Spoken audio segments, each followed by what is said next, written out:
안녕하십니까, 박병욱입니다. 벌써 2025년 1월 2일이 됐습니다. 새해를 맞이했네요. 아침에 와서 여러 가지 요즘 이제 상황이 참 그렇죠. 대통령, 그러니까 용산 대통령실 앞에서는 지금 뭐 끌어내려고 하는 사람들, 방어하려고 하는 사람들, 이제 그런 와중에 또 무한 공항에 참사가 있어가지고 정말로 이제 많은 분들이 지금 애도를 표하고 있는데, 참 거듭 애도하는 마음을 전해 올리면서 다시는 어떤 인재로 인해서, 그래 보니까 그 마지막까지 우리 그 조종사 그분은 어떻게 하든지, 그리고 그 이구한 상황에서도 정확하게 할 줄 해서 동체 착륙을 시도했는데도 불구하고 그 동체 자체가 그대로 끝까지 얼마나 긴장하고 애를 썼는지 그게 보이더라고요. 참 그 안타깝고 안쓰러운 마음이었습니다. 그런데 이제 그 뭐 공항이 기본적인 그런 여러 가지 문제가 있었는데, 우선은 이제 그런 시설 자체에 굉장히 큰 결함이 있었고, 그 다음에 뭐 공항 주변에 보니까 그 철새 도래지가 뭐 4군데가 있던데, 그런 부분, 그 다음에 이제 국제공항으로서는 할주로 길이가 너무 이제 불충분했다는 거. 그리고 그런 여타, 예를 들어서 이제 국제공항으로 돼 있더라도 지금까지는 국제 노선이 취항이 안 됐던 모양인데, 12월 8일 날 결정이 되고 뭐 21일 만에 그 사고가 났다는데, 그 전에 그 귀중한 생명들을 실어 나르는 공항을 전체적으로 왜 점검을 안 했는가? 점검을 했어야지. 그리고 그 전에 그 뭐 공항을 책임졌던 그 사람들 보니까 그쪽에 전문 부자도 아니었던 사람들이 그 공항을 갖다가 운영하고 있었다는 여러 가지의 그 문제점이 좀 이제 나왔습니다. 여하튼 그걸 정확하게 잘 그 진단해가지고 원인과 결과를 갖다, 그리고 앞으로의 어떻게 할 것인가 대책까지 좀 촘촘하게 차근차근하게 정리가 됐으면 하는 마음입니다. 우선은 보니까 이제 윤 대통령이 지금 그 직무 정지가 당해갖고 대통령 업무를 하고 못하고 있는데, 그게 이제 한덕수 국무총리가 권한 대행을 하다가 또 탄핵을 당해가지고 이번에는 최상목 이제 지금 대통령 대행을 하고 있는데, 이제 이 사람이 어떤 그 마음으로 결정했는지 헌법재판관 2사람을 갖다 임명했죠. 이걸로 또 굉장히 그러니까 대행이 그 헌법재판관을 임명할 수 있는가, 그 부분부터 해가지고 뭐 여러 가지 또 얘기가 있습니다. 이것도 좀 빨리 정리가 됐으면 좋겠는데, 아침에 신문을 보니까 그 뭐 여러 이제 뭐 국가 언론들이라고 칭하는 사람들이 뭐 대통령제에 대해서 재앙적 대통령제, 그 다음에 뭐 대통령제를 뭐 끝내자는 분들도 있었고, 그런데 난 이분들은 그 윤석열 대통령이 취임하고 나서 2년 반 이상을 갖다가 하는데 과연 재앙적인 모습이 있었나? 어떻게 재앙적인 모습이 있었으면은 국회에서 29차례에 걸쳐 탄핵이 되고, 그 대통령도 탄핵하고 국무총리도 탄핵한대.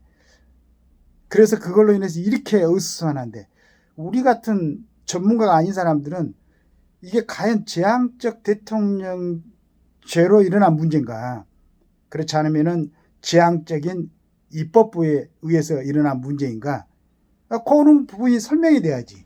그런 거 설명 안 하고 그냥 그 뭐 예전에 정치활동 하다가 뒷전에 앉아 있다가 그 어지러울 때 정말로 윤 대통령이 노동개혁하고 교육개혁하고 의료개혁을 하려고 그 애를 쓸 때는 거기에 나라가 정상적으로 가는데 도움이 되는 말을, 그런 어드바이스를 국가 언론들이 한 적이 없었어요.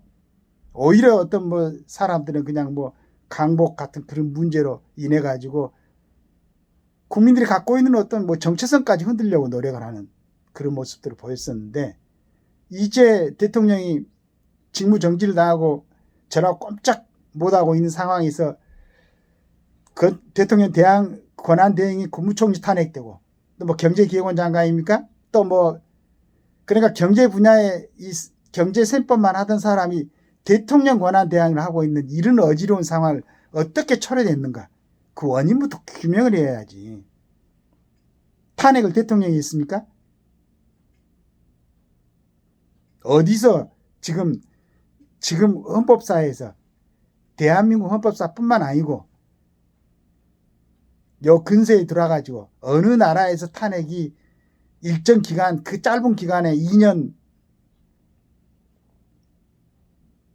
29번의 탄핵이 있었습니까? 근데 그 어지러운 형태가 어떻게 조성됐는가? 왜 그런 일이 일어났는가? 그게 상권 분립이라고 하는 뭐 입법, 사법, 행정 중에서 어느 기관에서 그걸 갖다가 행사를 했는지, 이런 구체적인 걸 이걸 따져보고 무슨 제왕적 대통령제, 지금 뭐 국민들이 데모하고 하니까 그냥 거기에 휩쓸려고 그런 얘기들을 하는 모양인데, 제가 항상 주장하지만은 우리나라에는 지금 내각 책임제는 안 되죠. 나 경험을 했잖아요. 60년대 내각 책임제로 딱 하니까 1년 4.19 일어나고 그리고 5.16 군사혁명에 그래서 그 체제를 잡아가지고 지금 우리가 이만큼 먹고 살고 있는데, 지금 그렇게 해놓은데 이 지금 상황에서 지금 대통령, 제가 제왕적 대통령제라는 말이 나옵니까? 난 이분들의 어떤 생각이 참 의아스러워요. 아니, 정치를 해보고 일정한 국정의 일정한 파트를 갖다 책임지고 수행했던 사람들이 어떻게 지금 그런 시각을 볼 수밖에 없는가? 어떻게 이것이 지금 이 혼란이, 여러 문제가 제왕적 대통령입니까? 제왕적 대통령, 그 희한하게 또 우리 박근혜 대통령 탄핵되고 나서 그 원인이 뭐였는가? 과연 그분이 뭐 어떤 죄가 있었는가? 그걸 전부 다 이제 드러났잖아. 이제 죄라고 물을 게 없었다고. 그때도 그냥 그 혼자에서 정치 바람이 휩쓸려 가지고 말도 안 되는 거 끌어다가, 무슨 박근혜 대통령이 헌법 수호할 의지가 없었고, 무슨 최순실이랑 경제 공동체고,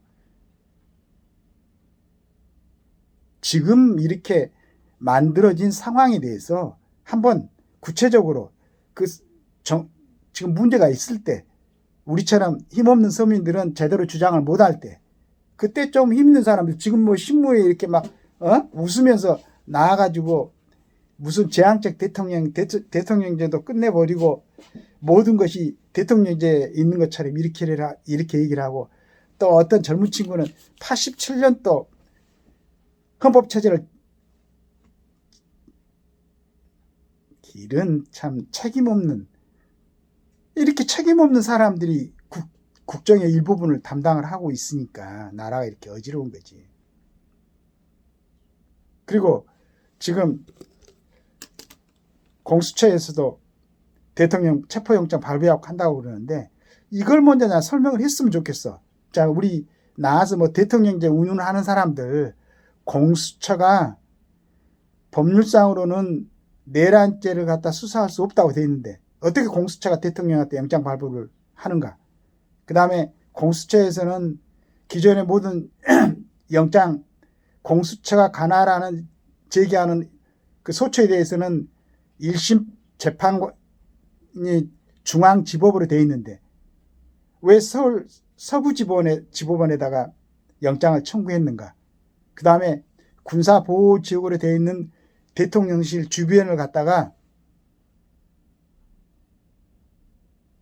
거기서 지금 영장이 불법이라고 하면서 받지 않는다 그러는데 강제로 가서 체포를 할 수 있는가?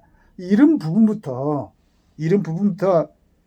그래도 소위 정치를 했었고, 정치도 뭐 국회의장도 하고 이런 분들이 이런 부분에서 정리를 해야 될 거 아니에요. 지금 뭐 몇만 명씩 그냥 모여가지고 국민들이 저렇게 고생들 하고 혼란스러운데, 저런 부분들에서 언론들이라면은 저걸 정리를 해줘야지.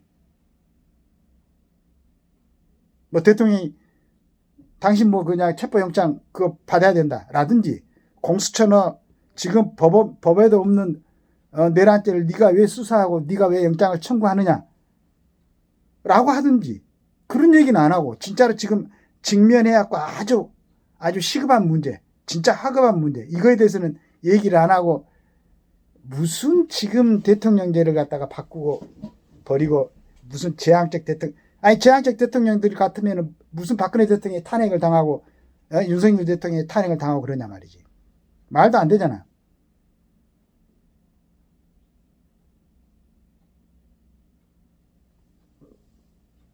뭐 깊숙한 통찰하는 그런 시각은 없지만은 저는 지금 보니까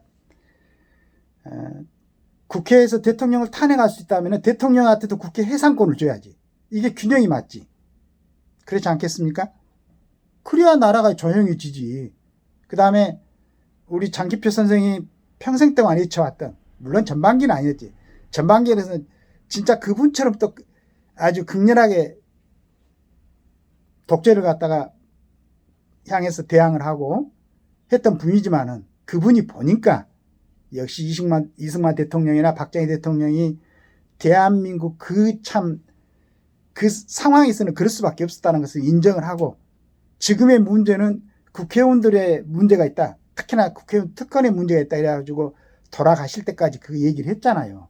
그러면은 진짜로 정치를 했었고, 아까 얘기했지만은 정치도 그냥 뭐 한두 번 국회의원 했던 걸로 끝나는 게 아니고 국회의장도 하고 그 다음에 국무총리도 하고 이랬던 분들이 진심으로 어드바이스를 해주려고 그러면은 지금 상황은 우리 대통령제가 문제, 물론 그건 저는 이제 4년 중임제는 적극적으로 지금도 생각을 하고 4년 중임제를 해야죠. 대통령제를 하되, 그 다음에 입법부에서 갖고 있는 그 힘하고 대통령이 갖고 있는 힘하고 이제 균형이 안 맞아 있으니까 87년도에는 워낙 민주화 쪽에 뭐 중심을 두고 개헌을 했으니까, 그러면 대통령한테 국회 해산권을 줘야지.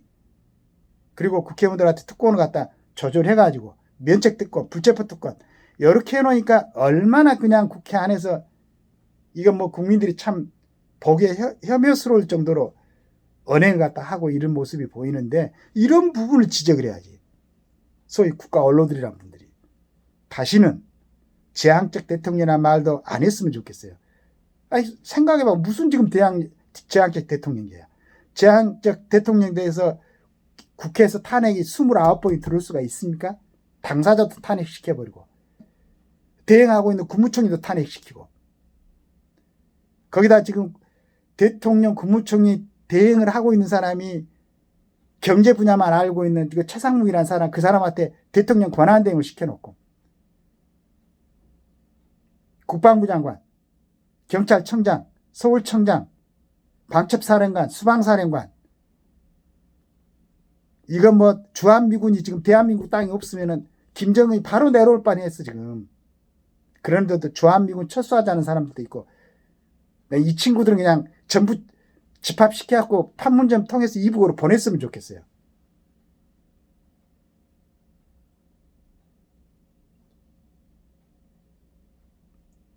경찰들을 지휘하는 행안부 장관도 없고, 그런데 행안부 장관도 없는 상태에서 경찰청장하고 서울청장도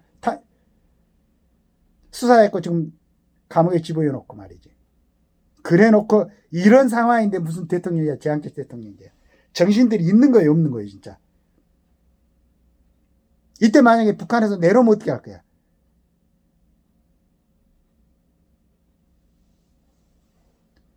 신문에다가 나와서 안 써야지. 이런 얘기들은 안 올려야지. 소위 그래도 국가의 지도자라는 양반들이 이런 2급한 상황인데 지금 뭐 대통령제 운운하고 뭐 이런 얘기 할 수 있겠어요? 좀 좋은 얘기, 국가가 좀 안전되고 국민들이 좀 보호받을 수 있는 그런 얘기들 좀 써주세요. 감사합니다.